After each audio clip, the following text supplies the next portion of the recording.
ಸಾಕು ಸರ್, ಇಷ್ಟು ಅರ್ಥ ಮಾಡ್ಕೊಂಡು ಇಷ್ಟ ಆಡಿದ್ದೀನಿ, ಇಲ್ಲಿವರೆಗೂ ಬಂದಿದ್ದೀನಿ ಅಷ್ಟೇ ಸಾಕು. ಕ್ವಿಟ್ ಮಾಡ್ತೀನಿ ಅಂದ್ರ ನೀವು? 4 ಜನ ಟೀಮ್ ಲೀಡರ್ ಮಾಡಿದ್ದಾರೆ. ಟೀಮ್ ಲೀಡರ್ ಜೊತೆಗೆ 4 ಜನ ಕೊಟ್ಟಿದ್ದಾರೆ. 4 ಜನ ಟೀಮ್ ಲೀಡರ್ ಕೂಡ ಒಬ್ಬೊಬ್ಬರು ಬಂದು ಅವ್ರವ್ರ ಟೀಮಲ್ಲಿ ಇರೋ ಒಬ್ಬೊಬ್ಬ ವೀಕೆಸ್ಟ್ ಕಂಟೆಸ್ಟ್ ಯಾರು ಅಂತ ಹೇಳ್ಬೇಕು. 3 ಜನ ಅದನ್ನು ಈಗ ಪ್ರಾರಂಭ ಆಗುತ್ತೆ. ಇದು ಮಾತ್ರ ಇವತ್ತಿನ ಒಂದು ಸೆಗ್ಮೆಂಟ್ ಸಖತ್ತಾಗಿತ್ತು. ಮೊದಲಿಗೆ ನಾವು ಯಾರ್ದು ಹೇಳ್ತೀವಿ ಅಂತಂದರೆ, ಈ ಯಾರ್ದು ಚಂದನ್ ಶೆಟ್ಟಿ ಟೀಮಲ್ಲಿ ಇದ್ದಂಥವ್ರು ಯಾರ್ಯಾರು ಅಂತಂದರೆ, ಟೀಮ್ ಲೀಡರ್ ಬಂದು ಹೇಮಲತನ್ನ ಕರೀತಾರೆ. ಹೇಮಲತನ ಕರೆದಾಗ ನಿಮ್ಮ ಟೀಮಲ್ಲಿ ಇರುವಂಥ 3 ಜನ ಯಾರು ವೀಕ್ ಕಂಟೆಸ್ಟೆಂಟು ಅಂತ ಹೇಳಿದಾಗ ಆಕೆ ಕರೆಯೋದು ಯಾರ್ಯಾರು ಹೇಳಿ? ಆಕೆ ಕರಿತಕ್ಕಂಥದ್ದು ಒಬ್ಬ ಚರಣ್, ಒಂದು ಅನನ್ಯ, ಮತ್ತೆ ಕಿರಣ್ ಶಾಸ್ತ್ರಿ. ಇನ್ನು ಉಳ್ಕೊಳ್ತಕ್ಕಂಥದ್ದೇ ನಮ್ಮ ಕುಮಾರಿ ಅವರು. ಸರ್, ಇಲ್ಲಿ ಕುಮಾರಿದೇ ದೊಡ್ಡ ವಿಷಯ ಬರ್ತಾ ಇರೋದು. ಕುಮಾರಿನ ಬಿಟ್ಟದಕ್ಕೆ ಇವತ್ತು ಹೇಮಲತಾ ಕೆಟ್ಟರು. ಕುಮಾರಿಗೋಸ್ಕರ ಟೀಮ್ ಲೀಡರ್ ಆಗಿದ್ದಂಥ ಹೇಮಲತಾನೇ ಮನೆಗೆ ಹೋಗೋ ಪರಿಸ್ಥಿತಿ ಬಂದ್ಬಿಡ್ತು. ಅದೇನಾಯ್ತು ಅಂತ ಇವತ್ತು ವಿಚಾರ ಮಾಡೋಣ, ಮಾತಾಡಿ. ಏನಂತಂದ್ರೆ ಇವತ್ತು ಈಗ ಒಟ್ಟು ಯಾರ್ಯಾರನ್ನ ಅವ್ರು ಫಸ್ಟ್ ಮೊದಲು ಯಾರು ಕರೆದ್ರು ಅಂದರೆ ಚರಣ್ನ ಕರೆದ್ರು. ಈ ಚರಣ್ ನಮ್ಮ ಟೀಮಲ್ಲಿ ಇರೋವಂಥ ವೀಕ್ ಅಂತ, ಅದಕ್ಕೆ ಒಂದಷ್ಟು ರೀಸನ್ ಕೊಟ್ಟರು. ಅವ್ರು ಜಾಸ್ತಿ ರೆಸ್ಪಾನ್ಸ್ ಮಾಡಲ್ಲ, ಹೀಗೆ ಅನನ್ಯ ಕೊಟ್ಟರು. ಆಮೇಲೆ ನೆಕ್ಸ್ಟು ಕಿರಣ್ ಶಾಸ್ತ್ರಿ ಕರೆದ್ರು. ಕಿರಣ್ ಶಾಸ್ತ್ರಿ ಕರೆದಾಗ ಕಿರಣ್ ಶಾಸ್ತ್ರಿ ಜಾಸ್ತಿ ಮಾತಾಡ್ತಾನೆ, ಮಾತಾಡೋಕ್ಕೆ ಬಿಡೋದಿಲ್ಲ ಅಂತೆಲ್ಲ ಮಾತಾಡಿದ್ರು. ಅಲ್ಲಿ ಇದು ಟೀಮ್ ಲೀಡ್ರು ಬಂದು ಚಂದನ್ ಶೆಟ್ಟಿಗೆ ಟೆನ್ಷನ್ ಶುರುವಾಗೋಯ್ತು. ಅದೇನಾಯಿತು ಅಂತಂತಂದರೆ, ಮಾತಾಡಿ. ಅದು ಏನಾಯಿತು ಅಂತಂದರೆ, ನೀವು ಅವರು ಹೇಮಲತಾಗೆ ಟೀಮ್ ಲೀಡ್ರ್ ಆದಂಥ ನಮ್ಮ ಹಳ್ಳಿ ಆಡಾಡ್ಕೊಂಬಂದ ತುಮಕೂರಿನ ಹೇಮಲತಾ ಅವ್ರಿಗೆ ಹೇಳಿದ್ರು, ಯಾರು ಚಂದನ್ ಶೆಟ್ಟಿ ಅವರು, ನಮ್ಮ ಟೀಮಲ್ಲಿದ್ದಂಥ ಸ್ಟ್ರಾಂಗ್ ಕಂಟೆಸ್ಟೆಂಟ್ ಅಂತಂದರೆ ಕಿರಣ್ ಶಾಸ್ತ್ರಿ, ನೀವು ಅವ್ರನ್ನೇ ವೀಕ್ ಅಂತ ಕರೆದ್ಬಿಟ್ರಿಲ್ಲ ಅಂದಾಗ ಎಲ್ಲರೂ ಮಾತಾಡೋಕ್ಕೆ ಶುರು ಮಾಡಿದ್ರು. ಸರ್, ಇವಾಗ ಕಿರಣ್ ಶಾಸ್ತ್ರಿ ಓಕೆ, ಅಲ್ಲಿ ನೋಡಿದಾಗ ನಮಗೆ ಈ ಒಂದು ಇದರ ಟೀಮಲ್ಲಿ ನೋಡಿದಾಗ ಓಕೆ, ಅವನು ತುಂಬಾ ಸ್ಟ್ರಾಂಗ್ ಇದ್ದಾನೆ, ಅವನಿಗೆ ಏನೋ ಗೋಲ್ಡ್ ಕಾಯಿನ್ ಅನ್ನ ಕೊಟ್ಟು ಕರ್ಕೊಂಡಿದ್ದಾರೆ, ಇದೆಲ್ಲವೂ ಓಕೆ. ಆದ್ರೆ ಹೇಮಲತಾ ಅವರ ಮೈಂಡಲ್ಲಿ ಇದ್ದಿದ್ದು ಏನಪ್ಪಾ ಅಂತಂದ್ರೆ, ಏನಾದ್ರೂ ಮಾಡಿ ಬಡವರ ಹುಡುಗಿ ವಿತ್ತು ಅವಳನ್ನ ಹತ್ತಿರದಿಂದ ಗಮನಿಸಿರ್ತಾಳೆ, ಕುಮಾರಿನ ಹತ್ತಿರದಿಂದ ಗಮನಿಸಿರ್ತಾಳೆ. ಹಾಗಾಗಿ ಏನಾದ್ರು ಮಾಡಿ ಅವಳನ್ನ ಸೇಫ್ ಮಾಡಬೇಕು ಅನ್ನೋದು ಆಕೆ ಮೈಂಡಲ್ಲಿ ಇತ್ತು. ಆಯ್ತಾ? ಅದಕ್ಕೋಸ್ಕರ ನನ್ಗನ್ಸಿದ್ದು, ಇವ್ರೆಲ್ರೂ ಇಲ್ಲಿ ತಂದು ನಿಲ್ಸೋಣ, ಇವ್ರು ಗೇಮ್ ಆಡಿ ಗೆಲ್ತಾರ, ಏನ್ ಮಾಡ್ತಾರೆ ನೋಡೋಣ, ಈಗ ಇವಳೊಬ್ಬಳನ್ನ ಸೇಫ್ ಮಾಡ್ಕೊಬಿಡೋಣ ಅನ್ನುವಂಥ ಒಂದು ಉದ್ದೇಶ ಆಕ್ಚುಲಿ ಹೇಮಲತಾ ಅವರಲ್ಲಿ ಇತ್ತು. ಆಕ್ಚುಲಿ ಅದು ನಿಜವಾಗ್ಲೂ ಸಖತ್ತಾಗಿತ್ತು. ಆದ್ರೆ ಆಕೆ ಸರಿಯಾಗಿ ಅದನ್ನ ಎಕ್ಸಿಕ್ಯೂಟ್ ಮಾಡಿಲ್ಲ. ಹೇಮಲತಾ ಅವ್ರು ಬಂದ್ಬಿಟ್ಟು ಸರಿಯಾಗಿ ಎಕ್ಸಿಕ್ಯೂಟ್ ಮಾಡಿದ್ರೆ ನಿಜವಾಗ್ಲೂ 100% ಇವತ್ತು ಹೇಮಲತಾ ಅವರು ಇರ್ತಿದ್ರು, ಕುಮಾರಿ ಅವರು ಇರ್ತಿದ್ರು. ಇವರೇ ಎಕ್ಸಿಕ್ಯೂಟ್ ಮಾಡೋ ಟೈಮಲ್ಲಿ ಈಗ ಹೇಮಲತಾ ಅವರು ಎಡುವುದರಲ್ಲಿ ಮುಖ್ಯ ಕಾರಣ ಏನು ಅಂತಂದ್ರೆ, ಗೆಸ್ಟ್ಗಳದ್ದು ಸಮಸ್ಯೆ ಇದೆ. ಇವಾಗ ಗೆಸ್ಟ್ಗಳು ಏನಂತ ಹೇಳ್ಬೇಕಾಗಿತ್ತು. ಈಗ ಹೌದು, ಶ್ರುತಿ ಮೇಡಮ್ ಹೇಳ್ತಾರೆ, ಒಂದು ವೇಳೆ ಕರೆಕ್ಟ್ ಆದ ರೀಸನ್ ಅನ್ನ ಕೊಟ್ಟು ನೀವು ಅವರನ್ನ ತಂದು ಮುಂದೆ ನಿಲ್ಸಿಲ್ಲ ಅಂತ ಅಂದ್ರೆ ನೀವು ಕೂಡ ಹೋಗುವಂತ ಚಾನ್ಸ್ ಇರುತ್ತೆ ಅಂತ ನಾವು ಮೊದಲೇ ಹೇಳ್ಬೇಕಾಗಿತ್ತು ಇವ್ರಿಗೆ. ಅದು ಅವ್ರ ತಪ್ಪು. ಅವ್ರೇನ್ ಮಾಡಿದ್ರು ಅಂದ್ರೆ, ಈ 3 ಜನ ಯಾರನ್ನಾರು ಒಬ್ರು ಕರೀರಿ, ಅದ್ರಲ್ಲಿ ಯಾರನ್ನಾರು ಒಬ್ಬರನ್ನ ನಿಮ್ಮ ಟೀಮಿಂದ ಇವತ್ತು ಮನೆಗೆ ಕಳಿಸ್ತೀವಿ ಅಂತ ಹೇಳಿದ್ರು.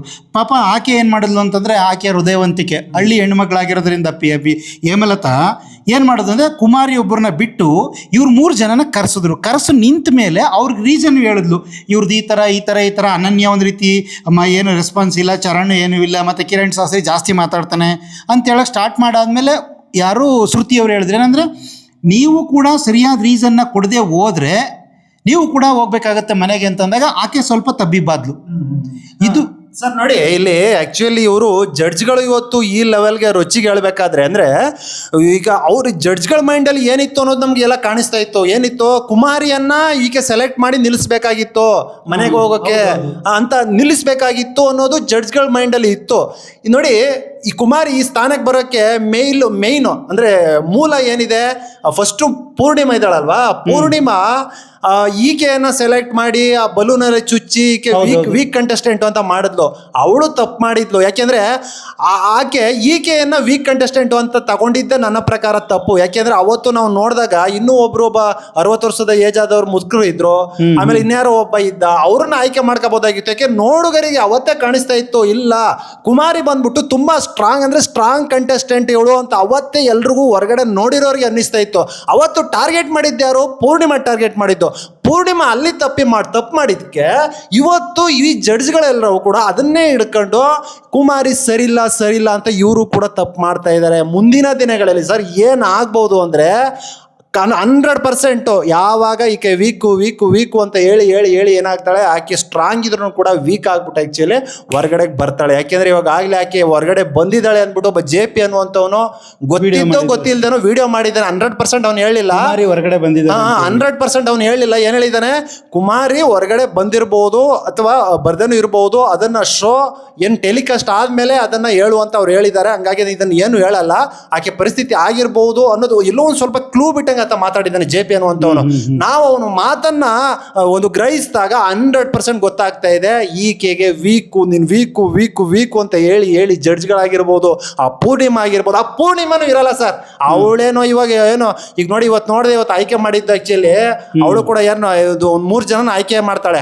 ಅವಳು ಟೀಮ್ ಲೀಡರ್ ಆಗಿ ಎಡವುದ್ಲು ಅಂತ. ಹೌದೌದು. ಅಂದ್ರೆ ಈಗ ನಾವು ಏನ್ ಅನ್ಕೋತಿದ್ದು ಅಂತಂದ್ರೆ, ಈಗ ಈ ಯಾರು ಕಿರಣ್ ಶಾಸ್ತ್ರಿನೂ ಕೂಡ ಹೇಳ್ದ, ನೀನು ವೀಕ್ ಇರೋ ಕಂಟೆಸ್ಟೆಂಟ್ನ ಉಳಿಸೋಕ್ಕೋಸ್ಕರ ಸ್ಟ್ರಾಂಗ್ ಇರೋ ನನ್ನನ್ನು ನೀನು ಇಲ್ಲಿ ವೀಕ್ ಅಂತ ತಂದು ನಿಲ್ಲಿಸ್ತೀಯಲ್ಲ, ಇವನು ಜಾಸ್ತಿ ಮಾತಾಡ್ತಾನೆ ಅಂತ ಹೇಳ್ತೀಯಲ್ಲ, ನಾನು ಮಾತಾಡೋದಕ್ಕೆ ಇಲ್ಲಿ ನಿಂತಿರೋದು, ಮಾತಾಡೋದಕ್ಕೆ ನಾನು ಇಲ್ಲಿ ಬಂದಿರೋ ಜೊತೆಗೆ ಹಂಗಾಗಿದ್ರೆ ನನಗೆ ಯಾಕೆ ನೀನು ಗೋಲ್ಡ್ ಕಾಯಿನ್ ಕೊಟ್ಟು ನನ್ನ ಆಯ್ಕೆ ಮಾಡ್ಕೋತಿದ್ದೆ ಅಲ್ವಾ? ಈತ ಮಾತುಗಾರ ನೀನು ಆಯ್ಕೆ ಮಾಡ್ಕೋಬಾರ್ದಾಗಿತ್ತು ಅಂತ ಹೇಳ್ತಾನೆ. ಆದ್ರೆ ಅದೇ ಮಾತುಗಾರ್ತಿ ಇರತಕ್ಕ ತರ ಕಾಣಿಸ್ತಿದ್ದವಳು ಕುಮಾರಿನು ಇವನ್ಗಿಂತ ಚೆನ್ನಾಗಿ ಮಾತಾಡ್ತಾ ಇದ್ಲು. ಆದ್ರೆ ವೀಕು ಅಂತ ಹೇಳಿ ಇವತ್ತಿಲ್ಲ ತಗೊಬಂದು ಕೂರಿಸಿದ್ದಾರೆ. ನಿಜವಾಗ್ಲೂ ಮುಂದಿನ ದಿನಗಳಲ್ಲಿ ಈ ಪೂರ್ಣಿಮಾ ಏನಿದ್ದಾಳೆ, ನಾನು ಬಹಳ ಬುದ್ಧಿವಂತಲು, ನಾನು ಓದ್ಕೊಂಡಿದ್ದೀನಿ, ಗೌರ್ಮೆಂಟ್ ಜಾಬ್ ತಗೊಂಡಿದ್ದೀನಿ, ನಾನು ಸ್ಟ್ರಾಂಗ್ ಇದ್ದೀನಿ, ಹಾಗೆ ಹೀಗೆ. ಅವಳು ಬರೀ 100-150 ರೂಪಾಯಿ ಸಂಬಳ ತೆಗೆದುಕೊಳ್ತಕ್ಕಂಥವಳು ಅವಳು ವೀಕು ಅಂದ್ಬಿಟ್ಟು ಏನು ಅವತ್ತು ಪಾಪದ ರೀತಿ ಕೂತಿದ್ದಂಥವಳನ್ನ ಆಯ್ಕೆ ಮಾಡ್ಕೊಂಡ್ರು. ಆ ಒಂದು ಪಶ್ಚಾತ್ತಾಪ ಅಥವಾ ಏನಂತಾರೆ ಕರ್ಮವನ್ನ ಆಕ್ಚುಲಿ ಮುಂದಿನ ದಿನಗಳಲ್ಲಿ ಪೂರ್ಣಿಮನು ಕೂಡ ಅನುಭವಿಸ್ತಾಳೆ. ಒಂದು ವಿಧಾನದ ಪ್ರಕಾರ ನಮ್ಗೆ ಆಕ್ಚುಲಿ ಈಗಾಗಲೇ ಮಾಹಿತಿ ಬಂದಿದೆ, ಪೂರ್ಣಿಮನು ಕೂಡ ಬಿಗ್ ಬಾಸ್ ಈ ಒಂದು ಅಗ್ನಿ ಪರೀಕ್ಷೆಯಿಂದ ಔಟ್ ಆಗಿದ್ದಾಳೆ. ಹೌದೌದು, ಔಟ್ ಆಗಿದ್ದಾಳೆ ಅನ್ನೋದು ನಮಗ್ ಬಂದಿದೆ. ಏನಂತಾರೆ ಕರ್ಮ, ನಾವೇನು ಗೊತ್ತಿಲ್ದೇನೋ ಕರ್ಮವನ್ನ ಮಾಡ್ತೀವಿ, ಅದು ರಿಟರ್ನ್ ಹೆಂಗ್ ಹೊಡಿಯುತ್ತೆ ಅನ್ನೋದಕ್ಕೆ ಈ ಪೂರ್ಣಿಮನೆ ಸಾಕ್ಷಿ. ಆಕ್ಚುಲಿ ಇವತ್ತು ಏನಾದ್ರೂ ಕುಮಾರಿ ಹೊರಗಡೆ ಹೋಗ್ತಾಳೆ ಅಂದ್ರೆ ಅದಕ್ಕೆ ಕಾರಣನೇ ಪೂರ್ಣಿಮಾ ಸರ್.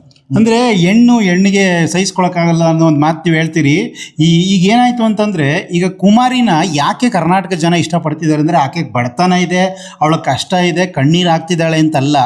ಗಿಲ್ಲಿನ ಯಾಕೆ ಜನ ಇಷ್ಟಪಟ್ಟಿರೋ ಅಂದರೆ, ಆನ್ ಸ್ಪಾಟು ಮುಖಕ್ಕೆ ಕೊಡ್ದಂಗೆ ಇದ್ದಂಗೆ ಹೇಳ್ತಿದ್ದ, ಫಿಲ್ಟರ್ ಇಲ್ದೇ ರೀತಿ. ಅದಕ್ಕೆ ಗಿಲ್ಲಿನ ಇಷ್ಟಪಟ್ಟು ಇವತ್ತು ಒಂದು ದೊಡ್ಡ ಮಟ್ಟಕ್ಕೆ ಏರಿಸಿದ್ರು ಜನ. ಅದೇ ರೀತಿ ಈ ಸೀಸನ್ಲಿ ಗಿಲ್ಲಿ ಥರ ಬಂದಿರುವಂಥವಳು ಕುಮಾರಿ ಅಂತೇಳಿ ಜನ ಇಷ್ಟಪಡ್ತಿದ್ದಾರೆ. ಆದರೆ ಜನಗಳ ಅಭಿಪ್ರಾಯದಲ್ಲಿ ಮನ್ನಣೆಗೆ ಬರ್ತಾನೆ ಇಲ್ಲ. ಆದರೆ ಇವ್ರು ಏನು ಮಾಡ್ತಿದ್ದಾರೆ ಅಂತಂದರೆ, ಇವರು ಒಂದು ರೀತಿ ಆ ಹುಡುಗಿನ ಟಾರ್ಗೆಟ್ ಮಾಡ್ತಿದ್ದಾರೆ. ಅಂದರೆ ಇವ್ರು ಒಂದು ಲೆಕ್ಕದಲ್ಲಿ ಏನಂದರೆ, ಈಗ 60 ಜನದಲ್ಲಿ ಒಂದು 24 ಜನ ಮಾಡಿ ಅದರಲ್ಲಿ 3 ಜನ ತಗೋತಾರೆ ಅಂದರೆ, ಅಲ್ಲಿರೋ ಗೆಸ್ಟ್ಗಳಿಗೂ ಕೂಡ ಇದು ದೊಡ್ಡ ಕಷ್ಟದ ಕೆಲಸನೇ. ಈ ಒಂದು ಇದರಲ್ಲಿ ವೀಕ್ಷಕರೇ, ಈ ಚಂದನ್ ಶೆಟ್ಟಿ ಟೀಮಲ್ಲಿದ್ದಂಥ ಟೀಮ್ ಲೀಡರ್ ಬಂದರು ಹೇಮಲತಾ ಅವ್ರು ಹೇಳಿದ್ರು 3 ಜನ ವೀಕ್ ಕಂಟೆಸ್ಟೆಂಟ್ನ ಕರೆಸಿ ಅದರಲ್ಲಿ ಯಾರನ್ನಾರು ಒಬ್ಬರನ್ನ ವಾಪಸ್ ಕಳಿಸ್ತೀವಿ ಅಂತ ಅಂದಾಗ, ಅದರಲ್ಲಿ ವಿಚಾರ ಎಲ್ಲಿ ಗೊತ್ತಾಯ್ತು ಅಂತಂದರೆ, ಇದು ಪಾಪ ಆಕೆ ಕುಮಾರಿನ ಸೇವ್ ಮಾಡೋಕ್ಕೋಸ್ಕರ ಇವ್ರು 3 ಜನದಲ್ಲಿ ಯಾರನ್ನಾರು ಒಬ್ಬರು ಕಳಿಸ್ಬೇಕು ಅಂತೇಳಿ 3 ಜನ ಆಯ್ಕೆ ಮಾಡ್ಕೊಂಡ್ರು. ಆದರೆ ಇದಕ್ಕೆ ಗೆಸ್ಟ್ಗಳು ರಿವರ್ಸ್ ಆಗೋದ್ರು, ಆ್ಯಂಕರ್ ಕೂಡ ರಿವರ್ಸ್ ಆಗೋದ್ರು. ಯಾರು? ನಿರಂಜನ್ ದೇಶಪಾಂಡೆ ಕೂಡ ರಿವರ್ಸ್. ಅಂದರೆ ದೇಶಪಾಂಡೆ ಹೇಳಿದ್ದೇನೆಂದರೆ, ನೀವು ಹೇಳೋ ಇದನ್ನು ಸ್ಟಿಕ್ಕನ್ನು ಕರೆಕ್ಟಾಗಿ ಹೇಳಿ ಅಂತ. ಯಾಕೆಂದರೆ ಇವರು ಯಾರು ಈ ಮೇಡಮ್ ಇದಲ್ಲ ಹೇಮಲತಾ, ಇವ್ರು ಏನೇ ಒಂದು ಕರೆಕ್ಟಾಗಿ ಕಾರಣ ಕೊಟ್ಟರು ಅದಕ್ಕೆ ಕರೆಕ್ಟಾಗಿ ಹೇಳ್ತಿರಲಿಲ್ಲ. ಅದು ಕೂಡ ಅವ್ರ ತಪ್ಪು. ಸರಿ ನೋಡಿ, ಇಲ್ಲಿ ಜಡ್ಜ್ಗಳು ಕೂಡ ನೀವು ಹೇಳಿದಾಗ 100% ತಪ್ಪು ಮಾಡಿದ್ದಾರೆ. ಯಾಕೆ ಅಂತಂದ್ರೆ, ಇವು ಜಡ್ಜ್ಗಳು ನೀನು ಆಯ್ಕೆ ಮಾಡ್ತಾ ಇರ್ತಕ್ಕಂಥದ್ದು ಸರಿ ಇಲ್ಲ, ಒಂದು ನಿನ್ಗೆ ಹೇಳ್ತಾ ಇರ್ತಕ್ಕಂಥ ಕಾರಣಗಳು ಸರಿ ಇಲ್ಲ. ಅಂದರೆ ಇಲ್ಲಿ ನಮ್ಗೆ ಚೆನ್ನಾಗಿ ಗೋಚರಿಸ್ತಾ ಇದೆ ಸರ್. ಏನು ಅಂದರೆ, ಇವರು ಕೆಲವರನ್ನ ಉಳಿಸ್ಕೋಬೇಕು ಬಿಗ್ ಬಾಸ್ನಲ್ಲಿ ಅಂತ ಈಗಾಗಲೇ ಫಿಕ್ಸ್ ಆಗ್ಬಿಟ್ಟಂಗೆ ಕಾಣಿಸ್ತಾ ಇದೆ. ಅದಕ್ಕೋಸ್ಕರ ಆ್ಯಕ್ಚುಲಿ ಹೇಮಲತಾ ಅವರನ್ನು ನೀನು ಸರಿ ಇಲ್ಲ, ನೀನು ಹಳ್ಳಿ ಅವಳು, ನಿನ್ಗೆ ಮಾತಾಡೋಕೆ ಬರ್ತಾ ಇಲ್ಲ, ನೀನೊಬ್ಬ ಹಳ್ಳಿ, ನೀನು ಮುಗ್ದೆ, ನಿನಗೆ ಏನು ಅಂದರೆ ಏನೂ ಗೊತ್ತಿಲ್ಲ, ನಿನಗೆ ಸರಿಯಾಗಿ ಕಾರಣ ನೀಡೋಕೆ ಬರಲ್ಲ ಅನ್ನೋ ರೀತಿ ಪ್ರತಿಯೊಬ್ಬ ಜಡ್ಜು ಕೂಡ ತಲೆ ಮೇಲೆ ಹೊಡೆದಂಗಿತ್ತು ಸರ್ ನಮ್ಗೆ. ಆ್ಯಕ್ಚುಲಿ ಅದನ್ನ ಆ ಒಂದು ಎಪಿಸೋಡ್ ನ ನೋಡ್ಬೇಕು. ಇಲ್ಲ ಹೇಮಲತಾ ಅವರು ಕೂಡ ರೀಸನ್ಗಳನ್ನ ಕೊಡಬೇಕಿತ್ತು. ಈಗ ವೀಕ್ ಅಂತ ನನ್ನ ಟೀಮಲ್ಲಿ ಇರುವಂಥ ವೀಕ್ ಕಂಟೆಸ್ಟೆಂಟ್ ಇಂಥವ್ರು ಅಂತ ತಂದು ನಿಲ್ಲಿಸಿದಾಗ ಅವರು ಹೇಳೋದ್ರಲ್ಲಿ ಎಡುವುದ್ರು, ಅದು ಅವ್ರದ್ದು ಮಿಸ್ಟೇಕ್ ಇದೆ. ಇದು ಈ ಟೀಮಲ್ಲಿ ಆಯಿತು ಅಂದರೆ, ಆಮೇಲೆ ಕೊನೆಗೆ ಇದು ಏನಾಯಿತು ಅಂತಂದರೆ, 3 ಜನದಲ್ಲಿ ಯಾರನ್ನಾರು ಒಬ್ಬರು ಕಳಿಸ್ಬೇಕಾದಂಥ ಪರಿಸ್ಥಿತಿ ಬಂದು ಲಾಸ್ಟ್ಗೆ ಇದೇ ಹೇಮಲತಾ ಅವರೇ ನಾನು ಇಲ್ಲಿರಲ್ಲ, ನಾನು ಇಲ್ಲಿಂದ ಫಿಟ್. ಸರ್ ಇಲ್ಲ, ನಾನು ಈ ಮಾತು ಒಪ್ಪಲ್ಲ. ಯಾಕೆ ಅಂತಂದರೆ, ಇವಾಗ ನೀವು ಇದಕ್ಕೆ ಒಂದು ಕಾರಣವನ್ನು ಕೊಡಬೇಕು ಅಂತ ಹೇಳಿದ್ರಿ. ಆದರೆ ಪೂರ್ಣಿಮಾ ಆಯ್ಕೆ ಮಾಡಿದಾಗ ಪೂರ್ಣಿಮಾ ನಾನು ಅದಕ್ಕೆ ಒಂದು ನಾನು ರೆಸ್ಪಾಂಡ್ ಮಾಡ್ತೀನಿ ಅಥವಾ ಅವ್ರು ರೆಸ್ಪಾಂಡ್ ಮಾಡ್ತಾರೆ ಅದನ್ನ ಇವ್ರು ಇಲ್ಲಿ ಏನು ಕೂತಿದ್ರು ಜಡ್ಜ್ಗಳು ಅವ್ರು ಯಾರು ಕೂಡ ಅಲೋನೇ ಮಾಡಿಲ್ಲ. ಅವಳು ಆಯ್ಕೆ ಮಾಡಿದಾಳೆ, ನೀವು ಹೋಗಿ 3 ಜನನು ಅಂತ ಕಳಿಸ್ಬಿಟ್ರು. ಬರೀ ಆ ಕಡೆಯವ್ರು ಮಾತ್ರ ಮಾತಾಡದೆ ಇರಿ ಅನ್ನೋ ಥರ ಇತ್ತು. ಆದರೆ ನಮ್ಮ ಹೇಮಲತಾ ಮೇಡಮ್ ಅವರು ಆಯ್ಕೆ ಮಾಡಿದಾಗ ಒಂದು ಚರ್ಚಾಕೂಟವನ್ನೇ ಏರ್ಪಡಿಸ್ಬಿಟ್ರು. ನೀವು 3 ಜನ ನಿಮ್ಮದನ್ನ ವಾದ ಮಂಡಿಸಿ, ಇವ್ರು ಏನ್ ಹೇಳ್ತಾರೆ ಇದನ್ನ ಇದು ಮಾಡಿ ಅಂತ. ಯಾಕೆ ಅಂದರೆ ನನ್ನ ಪ್ರಕಾರ ಪೂರ್ಣಿಮಾ ಆಯ್ಕೆ ಮಾಡಿದ್ರಲ್ಲಿ ಓಕೆ ಇವ್ರು ಕರೆಕ್ಟ್ ಆಗಿದ್ದಾರೆ ಅಂತ ಅವ್ರಿಗೆ ಅನಿಸಿತ್ತು. ಇವ್ರು ಕರೆಕ್ಟ್ ಆಗಿದ್ದಾರೆ ಅಂತ ಅವ್ರಿಗೆ ಅನಿಸಿತ್ತು. ಇಲ್ಲಿ ಕರೆಕ್ಟ್ ಇಲ್ಲ ಅಂತ ಅನಿಸಿತ್ತು. ಇವ್ರು 3 ಜನ ಇವರು ಹೇಮಲತಾ ಅವರು ಆಯ್ಕೆ ಮಾಡಿದ್ರಲ್ಲ, ಇವ್ರು 3 ಜನ ಇವ್ರು ಕರೆಕ್ಟಾಗಿ ಆಯ್ಕೆ ಮಾಡಿಲ್ಲ, ಇವ್ರನ್ನ ಉಳಿಸ್ಕೋಬೇಕು ಅನ್ನೋ ಮೈಂಡು ಕೂಡ ಇವರಲ್ಲಿ ಇದ್ದಂಗೆ ನನಗೆ ಕಾಣಿಸ್ತು. ಏನೇ ಇದ್ರೂ ಈ ಇದರಲ್ಲಿ ಈ ವಿಪರ್ಯಾಸ ಏನಂತಂದ್ರೆ ಟೀಮ್ ಲೀಡ್ರು ಈ ಕುಮಾರಿಯನ್ನ ಉಳಿಸ್ಕೊಳ್ಳೋಕ್ಕೋಸ್ಕರ ಇವ್ರು 3 ಜನ ತಂದು ನಿಲ್ಲಿಸಿ ಅವರು ಸ್ವಲ್ಪ ಅದ್ಲು ಬದಲು ಮಾತಾಡಿ ರೀಸನ್ ಸರಿಯಾಗಿ ಕೊಡದೇನೆ ಕೊನೆಗೆ ಟೀಮ್ ಲೀಡ್ರನ್ನೇ ಮನೆಗೆ ಹೊಂಟೋಗೋ ಪರಿಸ್ಥಿತಿ ಬಂದ್ಬಿಡ್ತು. ಯಾಕೆ ಅಂತಂದರೆ ಗೆಸ್ಟ್ಗಳು ಯಾರು ಹೋಗಿ ಅಂತ ಹೇಳಲಿಲ್ಲ. ಟೀಮ್ ಲೀಡರ್ ಆದಂಥ ಹೇಮಲತಾ ಅವರು ನಾನು ಈ ಆಟವನ್ನು ಕ್ವಿಟ್ ಮಾಡ್ತೀನಿ ಅಂದರೆ ಬಿಟ್ಟು ಹೋಗ್ತೀನಿ ಅಂತ ಹೇಳಿ ಬಿಟ್ಟು ಹೊರಟೋಗ್ಬಿಟ್ರು. ಆದರೆ ಅವರು ಬಿಟ್ಟು ಹೊರಟೋಗ್ಬೇಕಾದ್ರೆ ಮೇಯ್ನ್ ಅವರು ಈಗ ಈ ಇನ್ಸ್ಪೈರ್ ಮಾಡಿದವರು ಅಥವಾ ಒಂದು ಹೊಡೆತದ ರೀತಿ ಇದು ಮಾಡಿದ್ದು ಜಡ್ಜ್ಗಳು ಆ್ಯಕ್ಚುಲಿ ಹೇಳುವಂಥ ವಿಧಾನನೂ ಇತ್ತು ಅಲ್ಲಿ. ಆಯ್ತಾ, ಇವ್ರಿಗೆ ಹೇಮಲತಾ ಅವ್ರು ಸ್ಟಾರ್ಟಿಂಗಲ್ಲಿ ಮಾತಾಡಬೇಕಾದ್ರೆ ನೀನು ಸರಿಯಾದ ಒಂದು ರೀಸನನ್ನು ಕೊಡ್ತಾ ಇಲ್ಲ, ವ್ಯಾಲಿಡ್ ರೀಸನನ್ನು ಕೊಡ್ತಾ ಇಲ್ಲ. ಅವ್ರಿಗೆ ನೀನು ಸರಿ ಇಲ್ಲ ಅನ್ನೋ ರೀತಿ ಪ್ರತಿಯೊಂದು ಹೊಡೆದ ಬೀಳೋದೇ ಆಗ್ಬಿಡ್ತಾ ಅವಳಿಗೆ. ಆಯ್ತಾ, ಅದನ್ನ ಹೇಳುವಂಥ ವಿಧಾನ ಬೇರೆ ಇದ್ದಿದ್ರೆ ಆಕೆ ಆ್ಯಕ್ಚುಲಿ ಇನ್ನೊಬ್ಬ ಲಾಸ್ಟಲ್ಲಿ ಅವಳ ಜೊತೆ ಫೈಟ್ ಮಾಡೋಕ್ಕೆ ರೆಡಿ ಆಗಿರ್ತಿದ್ಲು. ಯಾವಾಗ ಇವಳನ್ನ ಫುಲ್ಲು ಒಂದು ಖಂಡನೀಯ ಮಾಡಿಬಿಟ್ರು, ಆಕೆ ಆ್ಯಕ್ಚುಲಿ ಫುಲ್ ಕುಸ್ತೋಗ್ಬಿಟ್ಲು. ಓಕೆ ನಾನು ಟೀಮ್ ಲೀಡರ್ ಇದ್ದೆ, ನಾನೇ ಸರಿ ಇಲ್ಲ ಅಂದ್ಬಿಟ್ರಲ್ಲ, ಇನ್ನು ಆಟ ಆಡಿ ಏನು ಪ್ರಯೋಜನ ಅನ್ನುವಂಥ ಒಂದು ಮನಸ್ಥಿತಿ ಆಕೆ ಬಂದು ಸ್ಥಿತಿಯಿಂದ ಅವರು ತುಂಬ ಬೇಸರ ನೊಂದ್ಕೊಂಡು ಒಂದು ರೀತಿ ಅಲ್ಲಿಂದ ವಾಪಸ್ ಹೊರಟೋದ್ರು. ನಮ್ಮ ವಿನಯ್ ಇವರು ನಿರಂಜನ್ ದೇಶಪಾಂಡೆ ಕೂಡ ಆಮೇಲೆ ಎಲ್ಲರೂ ಇದ್ರೆ ದಯವಿಟ್ಟು ವಾಪಸ್ ಬಂದ್ಬಿಡಿ ಅನ್ನೋ ರೀತಿ ಕೂಡ ರಿಕ್ವೆಸ್ಟ್ ಮಾಡ್ಕೊಂಡ್ರು. ಅವರು ಆಟವನ್ನು ಬಿಟ್ಟು ಹೊರಟೋದ್ರು. ಇದಾದ್ಮೇಲೆ ನೆಕ್ಸ್ಟು ಪೂರ್ಣಿಮಾ ಟೀಮು ಬಂದಾಗ ಪೂರ್ಣಿಮಾ ಟೀಮ್ ಬಂದು ಶೃಂಗೇರಿ ಸಂಗೀತ ಅವರ ಟೀಮ್ ಬಂದು ಇದರಲ್ಲಿ ಪೂರ್ಣಿಮಾ ಅವರು ನಿಮ್ಮ ಟೀಮಲ್ಲಿರುವಂಥವ್ರನ್ನ ಯಾರು 3 ಜನ ವೀಕ್ ಕಂಟೆಸ್ಟೆಂಟ್ ಕರೀರಿ ಅಂತ ಹೇಳಿದಾಗ ಪೂರ್ಣಿಮಾ ಅವರು ಕರೆದಿದ್ದು ಯಾರ್ಯಾರನ್ನ ಅಂದರೆ ಮೊದಲಿಗೆ ಕರೆದದ್ದು ಮಾಡ್ರನ್ ಮಹಾಕವಿ ಮಂಜು ಅವರೊಬ್ಬರನ್ನ ಕರೆದ್ರು. ಅವ್ರು ಕರೆದಾಗ ನೆಕ್ಸ್ಟ್ ಇನ್ನೊಬ್ಬರನ್ನ ಸುಸ್ಮಿತಾ ಅನ್ನೋರು ಕರೆದ್ರು, ಮತ್ತು ಇನ್ನೊಬ್ಬರನ್ನ ದೀಕ್ಷಾ ಅನ್ನೋರನ್ನ ಕರೆದ್ರು. ಅವ್ರು 3 ಜನದಲ್ಲಿ ಇದೇನು ಜಾಸ್ತಿ ನಡೀಲ್ಲ. ಮಾಡ್ರನ್ ಮಂಜು ಇದಾರಲ್ಲ ಅವರಿಬ್ಬರಲ್ಲಿ ಮಾಡ್ರನ್ ಮಂಜು ಮತ್ತು ಸುಸ್ಮಿತಾ ದೀಕ್ಷಾ ಅದರಲ್ಲಿ ಔಟ್ ಆಗಿದ್ದು ಯಾರು ಅಂತಂದರೆ ಸೇವ್ ಆಗಿದ್ದು ಯಾರು ಅಂತಂದರೆ ಮಾಡ್ರನ್ ಮಂಜು ಅವ್ರು ಸೇವ್ ಆದರು. ಇನ್ನು ಇವರಿಬ್ಬರು ಹೆಣ್ಮಕ್ಳಿಗೆ ಇವ್ರೇನು ಮಾಡೋದು ಅಂದರೆ ಅಗ್ನಿ ಪರೀಕ್ಷಾ ಟೀಮ್ ಕಡೆಯಿಂದ ಅವರು ಒಬ್ರಿಗೊಬ್ರಿಗೆ ಒಂದು ಗೇಮ್ ಕೊಟ್ಟರು. ಅವ್ರು ಏನೇನು ವೀಕ್ನೆಸ್ಸು ಇವ್ರದ್ದು ಅಂತ ಇವ್ರಿಗೆ ಅವ್ರಿಗೆ ಹೇಳೋದು. ಹೇಳ್ತಾ ಟೊಮೊಟೊ ಹಣ್ಣಿಂದ ಕಟ್ಟಾಕಿ ಅವ್ರ ಮುಖದ ಮೇಲೆ ದೇಹದ ಮೇಲೆ ಹೊಡೆಯೋ ರೀತಿ ಮಾಡಿದ್ರು. ಅವರಿಬ್ಬರು ವಾದ ವಿವಾದ ಬಂದಾಗ ಲಾಸ್ಟ್ಗೆ ಸುಸ್ಮಿತಾ ಔಟ್ ಆಗಿ ಮನೆಯಿಂದ ಹೊರಗಡೆ ಹೋಗಬೇಕಾದ ಪರಿಸ್ಥಿತಿ ಬಂತು. ಅದಾದಮೇಲೆ ನೆಕ್ಸ್ಟು ಇನ್ನು ವಿನಯ್ ಅವ್ರ ಟೀಮಲ್ಲಿ ಇದ್ದಂಥದ್ದು ಯಾರು ಅಂದರೆ ಲಕ್ಷ್ಮಿ. ಆ ಲಕ್ಷ್ಮಿ ಅವ್ರ ಟೀಮಲ್ಲಿ ಲಕ್ಷ್ಮಿ ಬಂದು ನಿಂತ್ಕೊಂಡಾಗ ಲಕ್ಷ್ಮಿ ಏನು ಮಾಡಿದ್ರು ಅಂತಂದರೆ ನಿಮ್ಮ ಟೀಮಲ್ಲಿರುವಂಥ ವೀಕ್ ಕಂಟೆಸ್ಟೆಂಟ್ ಯಾರ್ಯಾರು ಕರೀರಿ ಅಂತಂದಾಗ ಆಕೆ ಕರೆದದ್ದು ಇದು ನೋಡೋಕ್ಕಾದ್ರೂ ನೀವು ಈ ಸೀಸನ್ ನೋಡಬೇಕು, ನಿಜವಾಗ್ಲೂ ಕೂಡ ಸಖತ್ ಮಜವಾಗಿತ್ತು. ಅವರು ಮೊದಲಿಗೆ ಹೆಬ್ಬುಲಿನ ಟಚ್ ಮಾಡಿಬಿಟ್ರು. ಯಾರು ಅಂದರೆ ರತ್ನಮ್ಮನ ಕರೆದ್ಬಿಟ್ರು ವೀಕ್ ಕಂಟೆಸ್ಟೆಂಟ್ ಅಂತೇಳಿ. 72 ವರ್ಷದ ವೃದ್ಧೆ ಅನ್ನಬಾರ್ದು, ಆದರೆ ಅವರು ವೀಕ್ ಅಂತ ಕರೆಸ್ಬಿಟ್ರು. ಯಾಕೆ ಅಂತ ರೀಸನ್ ಕೇಳಿದ್ರೆ ಅವ್ರು ಏನೇನು ರೀಸನ್ ಹೇಳಿದ್ರು, ಏಜ್ ಆಗಿದೆ, ಏಜು ಫ್ಯಾಕ್ಟ್ರು ಆ ಥರ ಏನೇನು ಹೇಳ್ಬಿಟ್ರು. ಯಾರು ಇವರು ಲಕ್ಷ್ಮಿ. ಅದಕ್ಕೆ ಅಮ್ಮ ಕೊಟ್ಟರು ಟಕ್ಕರು. ಅಲ್ಲಿದ್ದ ಗೆಸ್ಟ್ಗಳು ಆ್ಯಂಕರ್ ಎಲ್ಲ ಡರ್ ಆಗೋದ್ರು. ಅವ್ರು ಒಂದು ಮಾತು ಹೇಳಿದ್ದೇನು ಅಂತಂದರೆ, ನನ್ನ ವಯಸ್ಸಾಗಿರೋ ಅಂತಿರಲ್ಲ, ನಿಮ್ಮ ಕೈಯಲ್ಲಿ ಯಾರ ಕೈಯಲ್ಲಾರು ಮಾಡೋಕ್ಕಾದ್ರೆ ಮಾಡಿ ಅಂದರೆ ಅಲ್ಲಿರೋ ಇವ್ರ ಗೆಸ್ಟ್ಗಳು ಬಿಟ್ಟು ಒಂದು ಆಸನ ಹಾಕ್ತೀನಿ ಅಂದ್ಬಿಟ್ಟು 2 ಕಾಲ ನೀಡ್ಕೊಂಡು ಕೆಳಗಡೆ ಮಲಗ್ಬಿಟ್ರು. ಗೆಸ್ಟ್ಗಳಿಗೆಲ್ಲ ಗಾಬರಿ ಆಗೋಯ್ತು. ಅದರಲ್ಲೂ ಶೃಂಗೇರಿ ಸಂಗೀತ ದಿಗ್ಲು ಬಂದಂಗೆ ಆಗ್ಬಿಡ್ತು. ಎಲ್ಲರಿಗೂ ಖುಷಿ ಆಗೋಯ್ತು. ವಿನಯ್ಗಾಗಿರ್ಬೋದು, ನಿರಂಜನ್ಗಾಗಿರ್ಬೋದು ಖುಷಿ ಆಗೋಯ್ತು. ಆಮೇಲೆ ಆಕೆ ಮಾತುಗಳು, ನಾನು ಏನು ಬೇಕಾದ್ರೂ ಮಾಡೋಕ್ಕೆ ರೆಡಿ, ವಯಸ್ಸು ಮುಖ್ಯ ಅಲ್ಲ ಇಲ್ಲಿ ಬಿಗ್ ಬಾಸಲ್ಲಿ, ಟ್ಯಾಲೆಂಟ್ ಮುಖ್ಯ. ಸಖತ್ತ ಮಾತಾಡೋರು ರತ್ನಮ್ಮ ಆದಮೇಲೆ ನೆಕ್ಸ್ಟು ಕರೆದಿದ್ದವ್ರು ಯಾರನ್ನ ಅಂತಂದರೆ ಒಂದು ನಿಮಿಷ. ರತ್ನಮ್ಮ ಆ್ಯಕ್ಚುಲಿ ನನಗೆ ಅವ್ರದ್ದು ಆ್ಯಟಿಟ್ಯೂಡ್ ಇಷ್ಟ ಆಯಿತು. ಯಾಕೆಂದರೆ ನೋಡಿ ಇಷ್ಟು ಜನರಲ್ಲಿ ನಾನು 100% ಬಿಗ್ ಬಾಸ್ ಹೋಗ್ತೀನಿ ಅನ್ನುವಂಥ ಒಂದು ಕಾನ್ಫಿಡೆಂಟ್ ಐತೆ ಆಯ್ತಾ. ಅವ್ರ ಮಾತುಗಳನ್ನ ನೋಡಿ ಆಮೇಲೆ ನಾವು ಇವಾಗ ಒಂದು 40 ಹತ್ತತ್ರ ಏಜ್ ನಮ್ದು. ಆಕ್ಚುಲಿ ನಮ್ಗೆ ಇವಾಗ ಆಗ್ಲೇ ಮೈ ಕೈ ನೋವು ಅದ್ ನೋವು ಇದ್ ನೋವು ಅಂತೀವಿ. ಅವ್ರಿಗೆ 72 ವರ್ಷ ಆಕ್ಚುಲಿ ಇನ್ನೂ ಯೋಗಾಸನ ಮಾಡ್ಕೊಂಡು ಒಂದು ಫಿಟ್ನೆಸ್ ನೋಡಿ. ಶ್ರುತಿ ಮೇಡಮ್ ಅದೇ ಹೇಳಿದ್ದು, ಈ ವಯಸ್ಸಲ್ಲಿ ಯಾವ ರೀತಿ ಇರಬೇಕು ಅಂತ ತೋರಿಸ್ಕೊಡ್ತಾ ಇರ್ತಕ್ಕಂಥ 72ನೇ ವಯಸ್ಸಲ್ಲಿ 72ನೇ ವಯಸ್ಸಲ್ಲಿ ಯಾವ ರೀತಿ ಇರಬೇಕು ಅಂತ ತೋರಿಸ್ಕೊಡ್ತಾ ಇರ್ತಕ್ಕಂಥ ಏಕೈಕ ಮಹಿಳೆ ಅಂದ್ರೆ ಸದ್ಯಕ್ಕೆ ಈಗ ಇಲ್ಲಿ ನೋಡಿ ನೀವೇ ಅಂತ ಹೇಳ್ತಾರೆ. ಶ್ರುತಿ ಮೇಡಮ್ ವ್ಯಕ್ತಿತ್ವಕ್ಕೆ ತಕ್ಕನಂಗೆ ಒಂದು ವ್ಯಕ್ತಿಗತವಾದಂತ ಮಾತಾಡಿದ್ರು, ಅದು ಬಹಳ ಖುಷಿ ಆಯ್ತು. 72ನೇ ವಯಸ್ಸಲ್ಲಿ ಹೇಗಿರ್ಬೇಕು ಅನ್ನೋದನ್ನ ನೀವು ತೋರಿಸ್ಕೊಟ್ರಿ ಅಂತಂದ್ರೆ ಆಯಾ ವಯಸ್ಸಲ್ಲಿ ಹೇಗಿರ್ಬೇಕು ಅನ್ನೋದಕ್ಕೆ ನಮ್ಮ ಮೂಲ ಒಂದು ಪರಂಪರೆಯ ಒಂದು ಯೋಗ ಅನ್ನೋದು ಇಡೀ ಪ್ರಪಂಚಕ್ಕೆ ಯೋಗವನ್ನು ಕೊಟ್ಟಂಥ ದೇಶದಲ್ಲಿ ನಾವು ಹುಟ್ಟಿದ್ದೀವಿ. ಆದರೆ ಅದನ್ನು ನಾವು ಪಾಲಿಸ್ತಾನೆ ಅನಾರೋಗ್ಯದಿಂದ ಸಾಯ್ತೀವಿ. ಅದೆಲ್ಲ ದೃಷ್ಟಿಯಿಂದ ಇವರು ಶ್ರುತಿ ಮೇಡಮ್ ಹೇಳಿದ್ದಾರೆ ಅಂತ ಅನ್ಕೋತೀನಿ. ಅದಾದ್ಮೇಲೆ ಇದರಲ್ಲಿ ಇನ್ನೊಂದು ಮಾತು ಹೇಳ್ಬಿಡ್ತೀನಿ. ನಿಜವಾಗ್ಲೂ ಇಲ್ಲಿ ಲಕ್ಷ್ಮೀಗೌಡ ಅವರು ಇವ್ರನ್ನ ರತ್ನಮ್ಮ ಅವರನ್ನ ಆಯ್ಕೆ ಮಾಡಿದ್ರೆ ಯಾವುದೇ ಕಾರಣಕ್ಕೂ ಒಪ್ಕೊಳ್ಳಲ್ಲ ಸರ್. ಈ ರೀತಿ ಅವ್ರಿಗೆ ವಯಸ್ಸಾಗ್ಬಿಟ್ಟಿದೆ ಹಾಗೆ ಹೀಗೆ ಫಿಟ್ನೆಸ್ ಇಲ್ಲ ಅಂತ ಅನ್ನೋದು ನಿಜವಾಗ್ಲೂ ಹೇಳಿ ಸಖತ್ತಾಗಿ ಟಕ್ಕರ್ ಕೊಟ್ರು. ಯಾವಾಗ ಇಂಥ ಒಬ್ಬ ಮಹಿಳೆಯನ್ನ ಈ ರೀತಿ ನಮ್ಮ ಒಬ್ಬ ಟೀಚರನ್ನ ಈ ರೀತಿ ಅವಮಾನಿಸಿದಾಗ ನಿಜವಾಗ್ಲೂ ಅವರು ಆಕ್ಚುಲಿ ಎದ್ದು ಬರುವಾಗಲೇ ಹೇಳ್ತಾರೆ ರತ್ನಮ್ಮ, ಅವಳಿಗೆ ಸರಿಯಾಗಿ ಹೇಳ್ತೀನಿ ಇರೋ ನಾನು ಅಂತ ಹೇಳ್ತಾರೆ. ಅದೇ ರೀತಿ ಕರೆಕ್ಟಾಗಿ ಮಾಡಿ ತೋರಿಸ್ತಾರೆ. ನಿಜವಾಗ್ಲೂ ಇಂಥ ಒಬ್ಬ ಮಹಿಳೆ ಇದ್ರೆ ನಿಜವಾಗ್ಲೂ ಬೇರೆ ಎಂತೆಂಥ ಚಿಂಪಾಂಜಿಗಳು ಅವು ಇವು ಹಂಗೆ ಹಿಂಗೆ ಒಂಥರ ಹೆಂಗೆ ಆಡೋರು ಅವರೆಲ್ಲ ಯಾರು ಬರಲ್ಲ. ನಿಜವಾಗ್ಲೂ ಬರ್ಬೇಕಾಗಿರ್ತಕ್ಕಂಥವ್ರು ರತ್ನಮ್ಮ ಅಂತವ್ರು ಇವತ್ತು ನಿಜವಾಗ್ಲೂ ಅದ್ಭುತವಾದ ಕೆಲಸವನ್ನ ಮಾಡಿದ್ದಾರೆ. ಖುಷಿ ಆಗುತ್ತೆ ಸರ್ ನಮ್ಗೆ. ನೆಕ್ಸ್ಟ್ ಅದಾದ್ಮೇಲೆ ಪ್ರಿಯಾಂಕನ ಕರೆದ್ರು. ಪ್ರಿಯಾಂಕಾ IT ಕಂಪ್ನಿ ತಂದೆ ಬಗ್ಗೆ ತುಂಬಾ ಒಂದು ರೀತಿ ಫೀಲಿಂಗ್ಸ್ ಇಟ್ಕೊಂಡು ಹೇಳಿದಂತ ಆ ಹುಡುಗಿನ ಕರೆದ್ರು. ಅದಾದ್ಮೇಲೆ ರೋಶ್ನಿನ ಕರೆದ್ರು. ಅದರಲ್ಲಿ ಅವ್ರು ಎಲ್ಲರಿಗೂ ಒಂದೊಂದು ರೀಸನ್ ಕೊಟ್ಟರು. ಅವ್ರ ರೀಸನ್ ಏನಂತ ಹೇಳೋದಕ್ಕಿಂತ ಹೆಚ್ಚಾಗಿ ರೀಸನ್ಗಳು ಕೊಟ್ಟರು. ಅದರಲ್ಲಿ ಗೆಸ್ಟ್ಗಳು ಮತ್ತೆ ಅಲ್ಲೆಲ್ಲ ಫೈನಲ್ಲು ಇದನ್ನೆಲ್ಲ ಅವರಿಬ್ಬರದು ವಾದ ವಿವಾದ ನೋಡಿ ಲಾಸ್ಟ್ಗೆ ಗೆಸ್ಟ್ಗಳೊಂದು ಫೈನಲ್ ಮಾಡಿ ರತ್ನಮ್ಮನ್ನ ಸೇವ್ ಮಾಡಿದ್ರು. ರತ್ನಮ್ಮನ ಸೇವ್ ಮಾಡಿ ರತ್ನಮ್ಮ ಲಾಸ್ಟ್ ಸೇವ್ ಆಗುವಾಗ ಒಂದು ಮಾತು ಒಂದು ಆಸನ ಮಾಡೋದ್ರು. ಯಪ್ಪ 2 ಕಾಲನ ಒಂದೇ ಸರಿಗೆ ಹಿಂಗೆ ಅಗಲ ಮಾಡಿ ಮಲಿಕೊಂಡು ಬಿಗ್ ಬಾಸ್ಗೆ ಒಂದು ನಮಸ್ಕಾರ ಮಾಡಿಬಿಟ್ರು. ಯಪ್ಪ ಅಲ್ಲಿದ್ದ ಗೆಸ್ಟ್ಗಳೇನು ನಮಗೆ ಒಂಥರ ಗಾಬರಿ ಆಗೋಯ್ತು. ಏನ್ರಿ ಇದು ನಮ್ಮ ದೇಶದ ನಮ್ಮ ಒಂದು ಪರಂಪರೆಯ ಯೋಗ ಎಂಥ ಪವರ್ ಇದೆ. ಅವರು ಸೇವ್ ಆದರು. ಅದಾದಮೇಲೆ ಪ್ರಿಯಾಂಕಾ ಮತ್ತು ರೋಶ್ನಿ ಇಬ್ಬರಿಗೂ ಕೂಡ ಒಂದು ಟಕ್ಕರ್ ಶುರುವಾಯಿತು. ಇವರಿಬ್ಬರಿಗೂ ಕೂಡ ವಾದ ವಿವಾದ ಶುರುವಾದಾಗ ಅದರಲ್ಲಿ ಪ್ರಿಯಾಂಕಾ ಅಂತೂ ಒಂದು ರೀತಿ ನಮ್ಮ ಮಂಡ್ಯದ ಒಂದು ಹುಡುಗಿ ಗಂಡು ಮಕ್ಳು ಹೆಂಗೆ ಮಾತಾಡ್ತಾರೆ ಆ ಥರ ರೊಚ್ಚಿಗೆದ್ದು ಮಾತಾಡೋಕ್ಕೆ ಸ್ಟಾರ್ಟ್ ಆಗ್ಬಿಟ್ರು.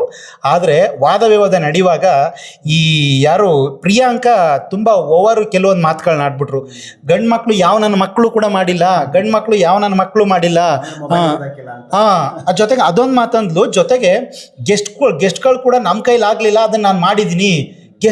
ಅದೊಂದು 2 ಮಾತು ಅಂದರೆ ಮಾತಿನ ಬರದಲ್ಲಿ ಕೆಲವೊಂದು ಮಾತುಗಳು ನಮ್ಮ ಭವಿಷ್ಯವನ್ನೇ ಹಾಳು ಮಾಡ್ಬಿಡುತ್ತೆ. ಒಂದು ಕ್ಷಣಾರ್ಧದ ಒಂದು ಮಾತು ಆಡಿದ್ರೆ ಹೋಯ್ತು, ಮುತ್ತು ಹೊಡೆದ್ರೆ ಹೋಯ್ತು ಅಂತ ಹೇಳ್ತಾರೆ. ಇದಕ್ಕೆ ಹಿರಿಕರು ಹೇಳಿರೋದು.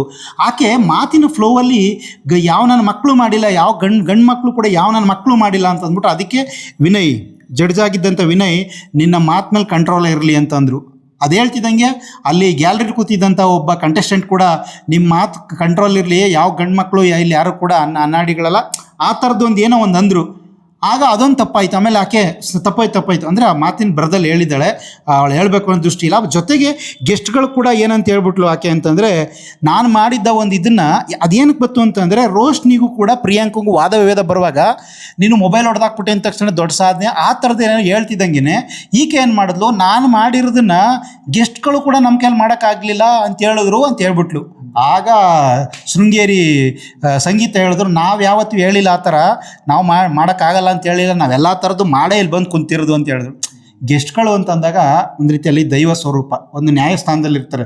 ಅವ್ರನ್ನ ನಾವು ಯಾವತ್ತೂ ಕೂಡ ಇದು ನೆಗೆಟಿವ್ ಮಾಡಬಾರ್ದು. ಆ ಥರ ಕೆಲವರು ಮಾಡಿ ಇವತ್ತು ಮನೆಗೆ ಹೋಗ್ತಿದ್ದಾರೆ. ಅವ್ರು ಏನಾರಾಗಿರ್ಲಪ್ಪ ಅಲ್ಲಿ ಕೂತಿದ್ದಾರೆ ಅಂತಂದರೆ ಅವ್ರ ಗೆಸ್ಟ್ಗಳೇ.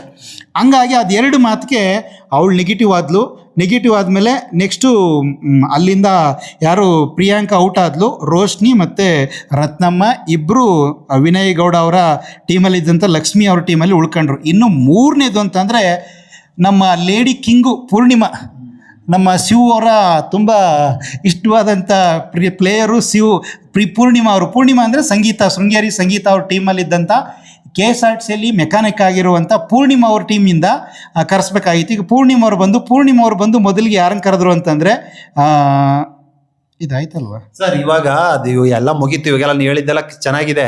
ಇಲ್ಲಿ ನಾನು ಏನ್ ಹೇಳೋ ಕೊಟ್ಟಿರೋದು ಲಾಸ್ಟ್ ಫೈನಲ್ ಟಚ್ ಅಪ್ ಅಂತಂದ್ರೆ ಸರ್, ಇಲ್ಲಿ ಒಟ್ಟಿನಲ್ಲಿ ಇವತ್ತಿನ ಎಪಿಸೋಡು ಅದ್ಭುತವಾಗಿತ್ತು, ಬಹಳ ಅದ್ಭುತವಾಗಿತ್ತು ಕಳೆದ ಎಪಿಸೋಡ್ಗಳಿಗಿಂತ ಅಂತ ಏನೇ ಅನ್ಕೊಂಡ್ರು ಕೂಡ, ನಾವು ಏನೇ ಹೇಳಿದ್ರು ಕೂಡ, ಬೇರೆಯವರು ಎಷ್ಟೇ ಹೇಳಿದ್ರು, ಆದ್ರೆ ಇಲ್ಲಿ ಒಬ್ಬ ಹೇಮಲತೆಗೆ ನಿಜವಾಗ್ಲೂ ಅವರಿಗೆ ಒಂದು ಏನೋ ತುಂಬಾ ಅಂದ್ರೆ ತುಂಬಾ ನಷ್ಟ ಆಯ್ತು. ಮಾನಸಿಕವಾಗಿ ಒಂದ್ ರೀತಿ ಅವರು ಏನೋ ಒಂದ್ ರೀತಿ ಏನ್ ಮಾಡ್ಬೇಕು ಅಂತ ಗೊತ್ತಾಗ್ಲಿಲ್ಲ. ಎಲ್ಲರೂ ಒಂಥರ ನಿಮ್ ಮಾತು ಸರಿಯಾಗಿ, ನಿಮ್ ನಿರ್ಧಾರಗಳು ಸರಿಯಾಗಿ ಹೇಳಿ ಅಂತಂದಾಗ ಪಾಪ ಆಕೆಗೆ ಏನ್ ಹೇಳ್ಬೇಕು ಅಂತ ಗೊತ್ತಾಗ್ತಾನೆ ನಾ ಇಲ್ಲಿಂದ ಕ್ವಿಟ್ ಆಗ್ಬಿಡ್ತೀನಿ ಅಂತ. ಹೌದು, ಒಂದು ಅವಳಿಗೆ ಇವತ್ತು ಒಂದು ನೋವಾಯ್ತು, ಅದೇ ರೀತಿ ಇನ್ನೊಂದು ಮುಳುವಾಗಿದ್ದ ಯಾರಿಗೆ ಅಂತಂದ್ರೆ ನಮ್ಮ ಕುಮಾರಿ ಅವರಿಗೆ. ನಿಜವಾಗ್ಲೂ ಇದು ಮುಂದಿನ ದಿನಗಳಲ್ಲಿ ಕುಮಾರಿಗೆ ಯಾವುದೇ ರೀತಿ ಎಫೆಕ್ಟ್ ಆಗದೆ ಇರಲಿ ಅಂತ ನಾವು ಕೂಡ ಬಯಸ್ತೀವಿ. ನೋಡುಗರು ಕೂಡ ಸಪೋರ್ಟ್ ಮಾಡಿ. ಅಂದರೆ ಕುಮಾರಿಗೋಸ್ಕರ ಯಾರು ನಮ್ಮ ಹೇಮಲತಾ ಅವರು ತಮ್ಮ ಬಿಗ್ ಬಾಸ್ ಜೀವನವನ್ನೇ ತ್ಯಾಗ ಮಾಡ್ದಂಗೆ ಹೋದಂಗಾಯಿತು. ಇಷ್ಟೊತ್ತವರು ಕೂಡ ನಮ್ಮ ಬಿಗ್ ಬಾಸ್ನ ಅಗ್ನಿ ಪರೀಕ್ಷೆ ಮತ್ತು ಬಿಗ್ ಬಾಸ್ನ ಪ್ರತಿಯೊಂದು ಕಂಟೆಂಟ್ನ ಇದೇ ರೀತಿ ನಾವು ನಿಮ್ಗೆ ತಲುಪಿಸ್ತಾ ಇರ್ತೀವಿ. ನೋಡ್ತಾ ಇರೋ ನಿಮ್ಗೆಲ್ಲರೂ ಕೂಡ ಧನ್ಯವಾದ. ನಮಸ್ಕಾರ.